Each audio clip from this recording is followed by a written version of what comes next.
Assalamualaikum warahmatullahi wabarakatuh. Alhamdulillah, alhamdulillahil mukrimil mun'im, wassalatu wassalamu ala sayyidina wa maulana Muhammad miftahi babi rahmatillah adada ma fi ilmillah, salatan wa salaman daimaini bidawami mulkillah wa ala alihi wa sahbihi wa mawalah. Alhamdulillah, kita bersyukur kepada Allah Subhanahu wa taala atas segala nikmat yang Allah Subhanahu wa taala anugerahkan kepada kita, terutama nikmat Islam, nikmat iman, nikmat kita digolongkan oleh Allah Subhanahu wa taala sebagai umatnya Sayyidina Muhammad, dan nikmat kita diizinkan oleh Allah untuk melangkahkan kaki kita, jasad kita, tubuh kita untuk hadir berkumpul di Masjid Raudhatul Irfan dalam kegiatan rutinan kita Jalsatul Itsnain Majelis Rasulullah sallallahu alaihi wasallam. Kita berkumpul bersama-sama, tidak diragukan bahwa majelis semacam ini adalah majelis juga dihadiri oleh para malaikat-malaikat Allah. Sebagaimana disebutkan dalam suatu hadis, majtama'a qaumun fi baitin min buyutillahi yatluna kitabahu wa yatadarasuna bainahum illa nazalat 'alaihim as-sakinah wa ghashiyatuhum ar-rahmah wa dzakarahumullahu fi man 'indah. Tidaklah seorang atau perkumpulan seseorang daripada mukminin dan muslimat yang berkumpul di masjid, daripada salah satu rumah Allah Subhanahu wa taala, mereka membaca Al-Qur'an, mereka mengkaji mengenai Al-Qur'an, artinya membahas mengenai ilmu yang dibawakan di dalam Al-Qur'an. Tidaklah mereka berkumpul dalam hal tersebut illa ghasyiyatuhum rahmah, turun kepada mereka rahmat dari Allah Subhanahu wa taala. Wa nazalat 'alaihim as-sakinah, turun kepada mereka suatu sakinah, ketenangan. Wa dzakarahumullahu fi man 'indah, dan mereka semua akan disebut oleh Allah Subhanahu wa taala di sisi para malaikatnya, dibanggakan oleh Allah di depan para malaikatnya. Dan alhamdulillah, suatu nikmat yang Allah Subhanahu wa taala mudahkan kita untuk bisa hadir di majelis ini. Mudah-mudahan Allah Subhanahu wa taala menyempurnakan nikmatnya kepada kita, dengan tidaklah kita keluar dari tempat ini kecuali kita telah diampuni dosa-dosa kita, Allah telah memperbaiki keadaan kita, Allah telah mensucikan hati kita, dan kita semua bisa mengamalkan atas apa yang kita pelajari dan kita ambil dan kita sama-sama merenungi daripada ilmu-ilmu yang bermanfaat. Amin ya rabbal alamin. Ma'asyiral hadirin wal hadirat rahimakumullah, dalam meneruskan kajian kitab An-Nasaih Ad-Diniyah karya Al-Imam Al-Arif Billah Al-Habib Abdullah bin Alawi Al-Haddad, nafa'ana Allah bihi wa bi'ulumi fid dharain amin, kita sampai kepada mabhasus shalah, pembahasan mengenai salat. Salah satu rukun Islam yang paling penting yang harus kita jaga dengan sebaik-baiknya. Dan hal ini sebagaimana nanti kita akan bahas dan kita dengarkan juga, bahwa rukun min arkanid din, salah satu fondasi dan rukun daripada rukun agama Islam yang terpenting. Kalau orang yang mengerjakan salat dan menunaikannya dengan sebaik-baiknya, maka itu tanda bahwa dia adalah orang yang beragama, orang yang patuh kepada Allah Subhanahu wa taala. Tapi orang yang meninggalkan salat, yang menggampangkan urusan salat, maka urusannya dalam keadaan berbahaya. Qala al-musannif rahimahullahu taala wa dana nafa'i al-ulum fi darin amin, ila an qala wa'lamu ma'asyiral ikhwan faqahana Allah wa iyyakum fid din wa alhamana rusdana wa a'adana min syarri anfusina. Ketahuilah wahai para saudara-saudaraku, semoga Allah Subhanahu wa taala orang-orang yang memahami di dalam agama, diberikan pemahaman terhadap agama, dan semoga Allah menuntun kita dalam kebaikan dan Allah menjaga kita dari keburukan nafsu kita. Anna salata imaduddin wa ajallu mabani al-Islam al-khams ba'da syahadatain. Bahwasanya salat adalah salah satu fondasi agama dan yang fondasi ataupun yang terpenting daripada Islam setelah kita mengucap kedua kalimat syahadat. Wa marhaluha min ad-din mahallur ra'si min al-jasad. Dan kedudukan salat di dalam agama seperti kedudukan kepala terhadap suatu tubuh.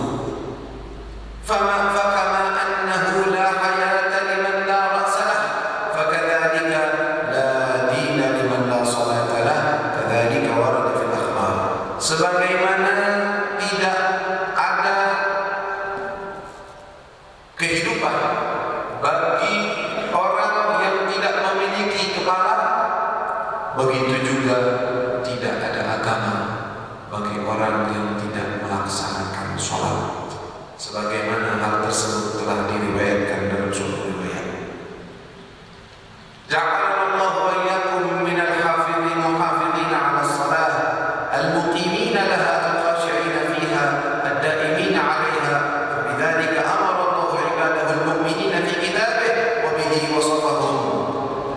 Mudah-mudahan Allah Subhanahu wa taala menjadikan kita semua tergolong orang-orang yang menjaga salat, yang melaksanakan dan mendirikan salat, yang khusyuk di dalam melaksanakannya, yang selalu melakukan dan selalu istiqamah dalam menjalankannya. Dan begitulah Allah Subhanahu wa taala memerintahkan hamba-hambanya yang beriman di dalam kitabnya, di dalam Al-Quran, dan begitulah Allah sifati orang-orangnya. Ma'asyiral muslimin wal muslimat rahimakumullah. Setelah kita tahu bahwa salat adalah salah satu rukun Islam terpenting dan bahkan kedudukannya seperti kepala pada suatu tubuh, jasad. Kalau tubuh nggak ada kepalanya kira-kira gimana? Kalau tubuh masih, kalau nggak ada tangannya masih hidup. Tubuh kalau nggak ada kakinya masih hidup. Tapi nggak pernah ada tubuh nggak ada kepalanya tetap bisa hidup. Ada. Bukan Allah tidak mampu. Allah bisa menciptakan manusia tanpa kepala hidup, bisa saja.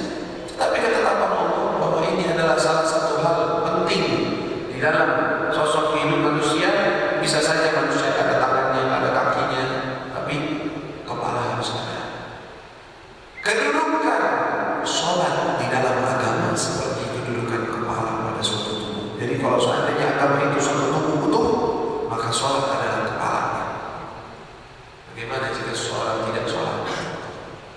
Bagaimana keadaan agamanya dia? Sepertinya tidak beragama. Karena itu sebagian dari ulama selain dari mazhab Imam Syafi'i seperti mazhab Al-Hanabilah, Imam Ahmad bin Hanbal, beliau berpendapat orang yang meninggalkan sholat sengaja nggak mau sholat, entah itu malas apalagi mengingkari, itu telah keluar dari Islam. Itu menurut pendapat Imam Ahmad. Sedangkan menurut mazhab Imam Syafi'i dan selainnya, bahwa orang yang meninggalkan sholat karena malas tidak dihukumi dia keluar dari Islam, tetapi dia telah berbuat dosa besar dan dosa yang sangat berbahaya. Dua-duanya berbahaya, tetapi kalau udah kondisinya keluar dari Islam itu lebih parah lagi. Kemudian beliau mengatakan berdoa, yang maksud dari doa ini adalah anjuran. Beliau berdoa mengatakan semoga Allah menjadikan kita orang-orang yang menjaga sholat, muhafid. Jadi ada level orang menjaga sholatnya, artinya melaksanakannya setiap, tidak mengerjakan sholat di luar waktunya, tidak sampai telat dalam mengerjakannya, itu muhafid, jaga. Kemudian ada mukim, Al-muqim salat ada yang mendirikan salat. Kalau muhafidz dia selalu mengerjakan. Muqim orang yang mendirikan salat artinya mengerjakannya dengan baik, mengerjakannya dengan sempurna, mengerjakannya dengan apa yang diarahkan oleh Allah Subhanahu wa taala.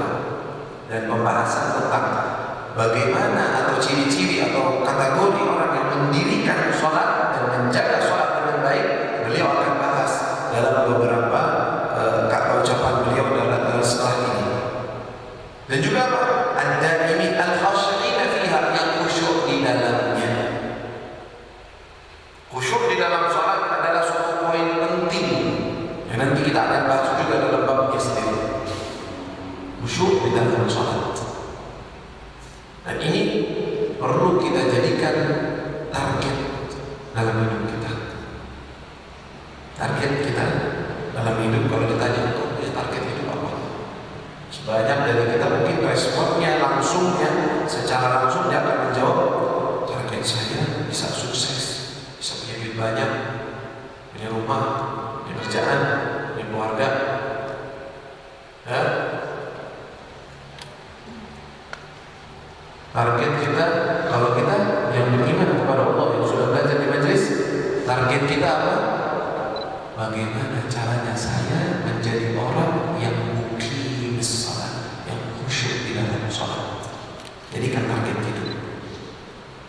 Udah enggak zaman lagi targetnya cuma cari duit, targetnya cuma cari bagaimana saya punya rumah. Kalau target itu punya rumah, punya uang, punya kesejahteraan duniawi, orang kafir juga sama.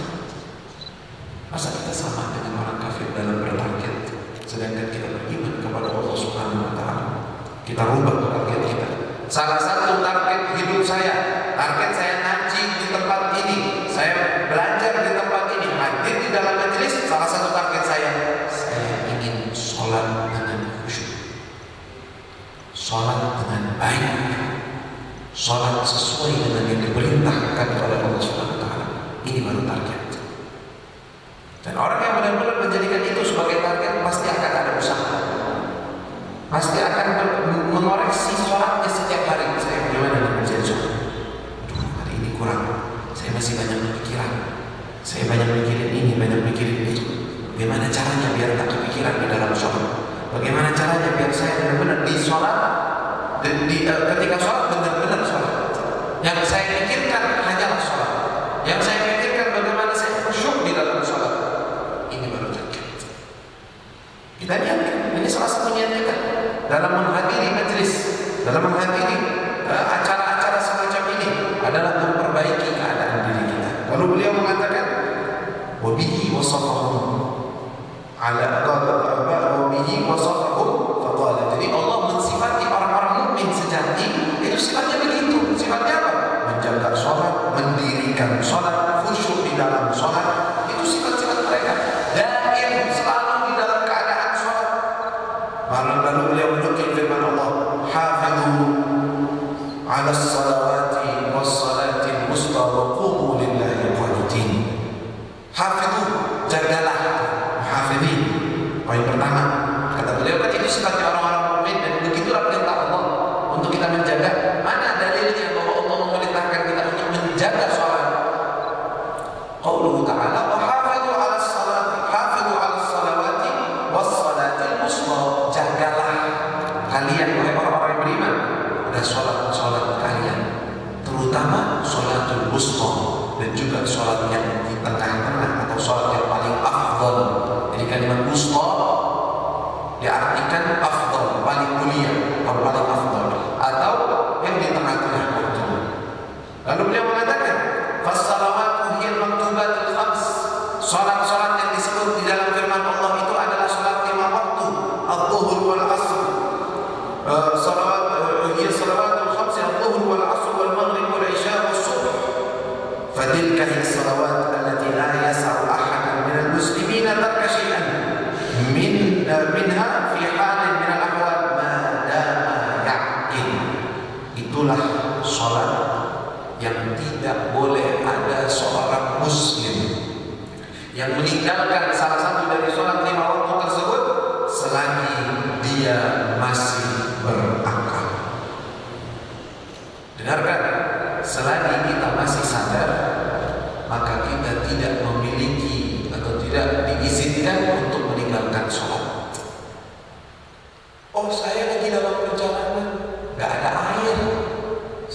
bisa dong sholat, kan nggak bisa wudu, tetap wajib sholat, ada tayamum. Oh, saya lagi di pesawat, keadaannya nggak bisa sholat, nanti deh kalau udah sampai nggak bisa. Engkau sadar, bukan sedang tidur atau dalam keadaan pingsan, waktu sholat masuk kerjakan sholat. Oh, saya nggak bisa, bagaimana caranya? Belajar caranya biar tahu bagaimana cara melaksanakan sholat. Nggak bisa. Oh, saya lagi sakit, terbaring di rumah sakit, tidak bisa bergerak, sulit untuk wudu, sulit untuk masuk ke kamar mandi, tetapi masih sadar, wajib melaksanakan sholat. Bagaimana wudunya? Bagaimana caranya? Ada, semuanya ada tata caranya. Akan dibimbing dan diberitahukan. Tapi yang namanya tinggalin sholat tidak ada, selagi masih berakal. Kecuali siapa? Kecuali orang gila. Kalau udah nggak waras lagi, nggak sholat, dia nggak bisa, karena memang nggak bisa sholat. Pingsan, dia tidak ada akalnya karena sedang dalam keadaan pingsan. Ada pun yang tidur, betul, tidur termasuk udzur kalau seandainya dia tidur sebelum waktu atau tidur ketika waktu sudah masuk, tetapi dia berniatan untuk bangun dan tahu bahwa dirinya akan bangun. Dia tidur setelah masuk waktu, tapi dia tidak sebentar mau tidur 5 menit, ketiduran.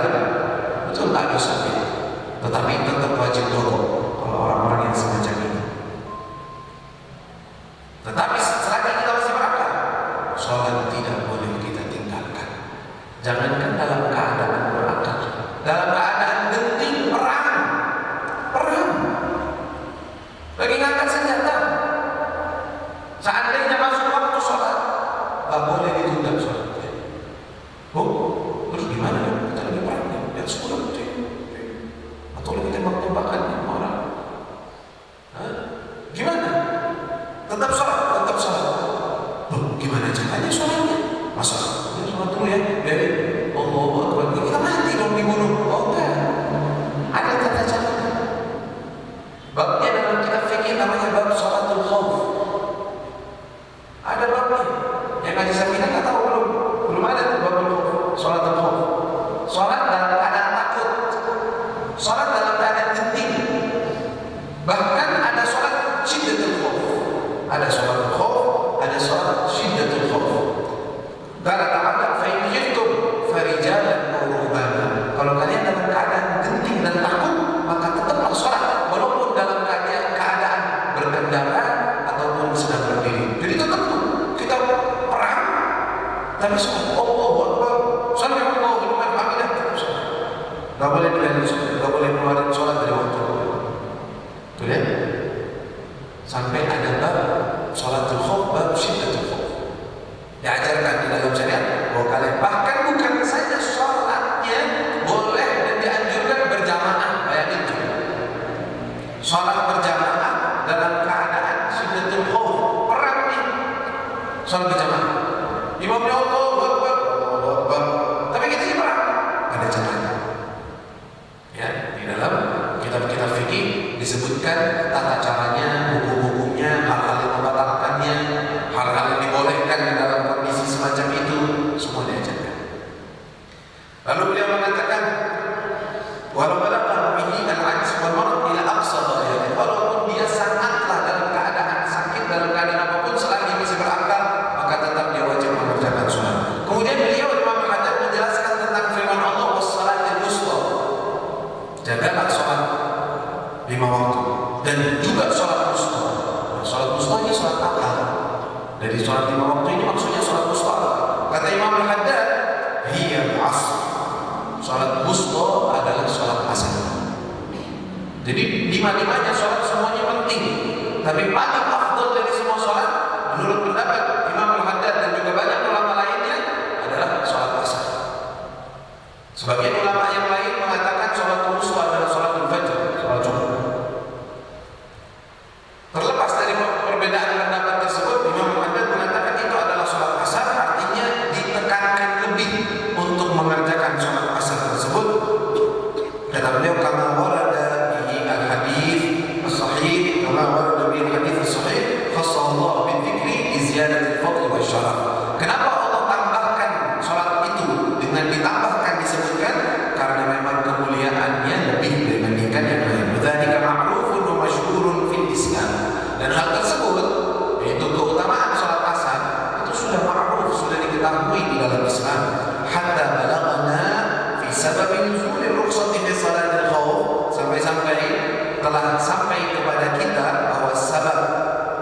dibolehkannya sholat khauf, sholat takut, sholat dalam keadaan takut.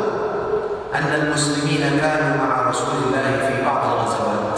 Orang-orang muslim di salah satu perjalanan perang bersama Rasulullah SAW, fasalla bihim alaihi salatu wassalam salat adh-dhuhri ala al-wajhi al-ma'hud. Rasulullah sholat dengan mereka, artinya dalam keadaan bukan dalam keadaan perang, tetapi siaga. Kita lagi memposisi, mereka memposisi sana. Belum perang, belum. Maka Rasulullah dalam keadaan seperti itu, pertama Rasulullah sholat, ya udah biasa aja. Ketika itu arah kiblat ya beda dengan arahnya musuh. Musuh sebelah sana, di kiblat sebelah sana. Akhirnya mereka sholat tuh. Orang-orang musuh melihat, oh mereka sholat, mereka sholat lagi. Ini kesempatan nih buat kita. Nanti kalau sholat lagi mereka, kita serang aja. Karena mereka lagi sholat, tidak melihat ke arah kita. Kita diam-diam datang ke sana untuk menyerang mereka. Lalu beliau mengatakan di sini, wa kana al-musyrikuna qariban minhum yarawnahum. Di saat itu orang-orang musyrik dekat dengan mereka, melihat kondisi sholat mereka. Falamma faragu min salatihim qala ba'dul musyrikin. Ketika mereka orang-orang muslim selesai dari sholat mereka, sebagian orang-orang musyrik berkata, inna lahum ba'da hadhihi law aghartum alaihim wa hum fi salatihim la asabtumuhum. Kalau seandainya kalian menyerang mereka ketika mereka sholat, mereka kita bisa kalahkan. Itu kesempatan kita bisa nyerang. Mereka lengah. Maka berkata faqala baqiyatul musyrikin.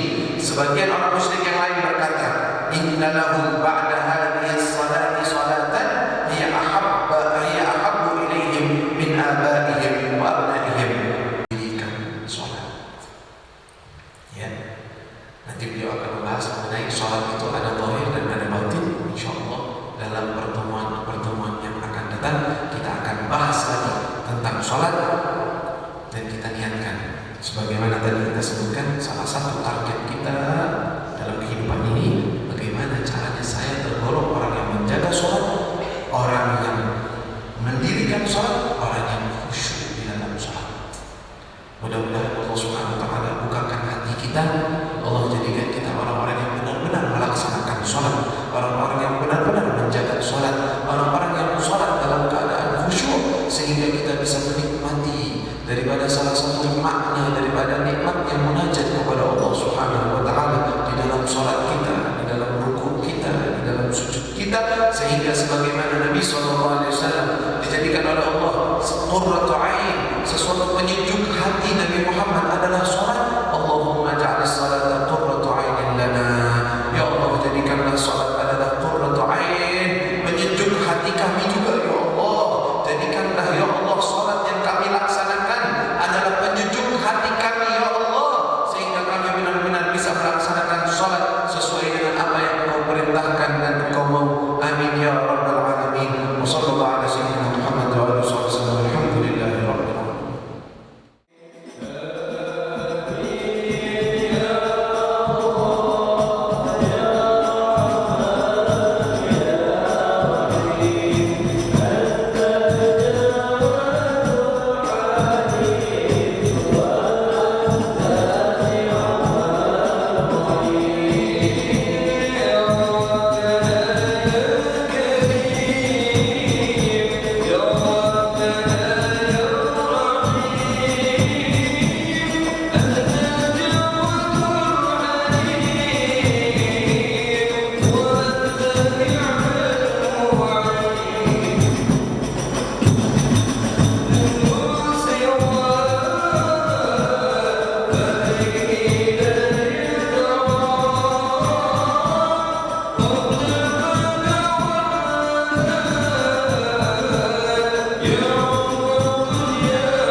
الضالين